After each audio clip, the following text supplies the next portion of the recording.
नमस्कार भावांनो, मी अजिंक्य काम करतो पी अँड क्रूज शिप मध्ये. तर फायनली तो दिवस आलेला. आपण लंडन साठी निघालो होतो. सकाळ सकाळी लवकर घरून निघालो होतो. सगळ्यांना टाटा बाय बाय केलं आणि पंढरपूरवरून फायनली निघालो. सीएनजी टाकला आणि पहिल्यांदा म्हणलं वडापाव खाऊन घेऊ, कारण तिकडे 10 महिने वडापाव भेटणार नाही. तर आम्ही आलो फायनली आपल्या पुणे इंटरनॅशनल एअरपोर्टला, कारण तिथून आपल्याला दिल्लीला फ्लाईट होती. मग आतमध्ये आलो आम्ही, चेकिंग वगैरे करायची तयारी चालू केली. तिकडे जाऊन दाढी काढायला लागणार आहे म्हणलं, चला बघून तर घेऊ तोपर्यंत. फायनली बोर्डिंग पास घेतला, सिक्युरिटी चेकिंग वगैरे सगळं काही केलं आणि नंतर आपण फायनली आपल्या फ्लाईट मध्ये पोहोचलो. येऊन मी आपली माझी जागा पकडली. आता म्हटलं फटकन निघायचं. तोपर्यंत एअर होस्टेस कडून मी पाणी घेतलं, पाणी तहान लागली होती खूप. तर फायनली आपण फ्लाय झालो दिल्लीसाठी. तोपर्यंत ब्रेकफास्ट आला, चालू झालं इथून पुढे पावबिव खायचं. तर आपण उतरलो तिथून. आपल्याला बसने आपल्याला टर्मिनल 3 ला घेऊन गेले, इंदिरा गांधी एअरपोर्टला. तर आपण आता इथं पुन्हा अजून बोर्डिंग पास वगैरे घ्यायचं, सिक्युरिटी चेकिंग, इमिग्रेशन या सगळ्या गोष्टी होतात, कारण इंटरनॅशनल फ्लाईट आहे. तर या सगळ्या गोष्टी करून फायनली आपण इंटरनॅशनल फ्लाईट मध्ये पोहोचलो. एअर इंडियाची फ्लाईट दिलेली आपल्याला. नंतर आपला डिनर आला, नूडल्स वगैरे घेऊन आले. मग फायनली आपण पोहोचलो लंडन हिथ्रो एअरपोर्टला. तर उतरलो, लगेज बिगेज कलेक्ट केलं. एवढी थंडी होती ना इकडं जाम. मग आम्हाला तिथून एक गाडी न्यायला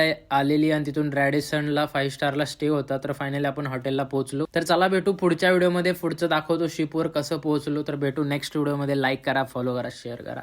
बाय बाय.